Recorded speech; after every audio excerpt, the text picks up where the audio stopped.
Ispaniya Fransiya uchrashuvi oldidan ispaniyalik bosh vazir Fransiya terma jamoasiga nisbatan irqchilik qildi va bundan fransuzlarning juda ham g'azabi toshib ketdi.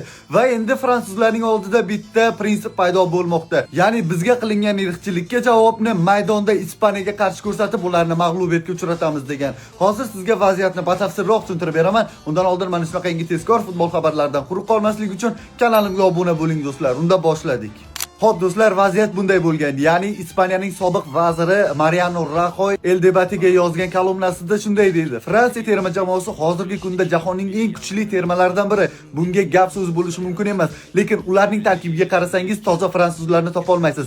Barmoq bilan sanagudek va ular fransuzlardan tashkil topmagan. Ularning tarkibida muhojirlar bor asosan deb aytib o'tadi. Bu yozgani esa butun dunyoga tarqalib ketadi, fransuzlargacha yetib boradi. Fransiyaning ayrim futbolchilari bunga u qadar to'xtalishni ham savol berilganda, Fransiya tashqi ishlar vazirligi esa bu bizga qilingan ochiqchasiga haqorat, buni javobini ertaga maydonda qaytaramiz va ularni pushaymon qilamiz deydi. Eslatib o'taman, Fransiya va Ispaniya terma jamoalari 14-iyun tungi soat 12:00 da bahs olib boradi va bu uchrashuvni profilim biosida joylashgan Telegram kanalida jonli efirda va o'zbekcha sharhda tomosha qilishingiz mumkin.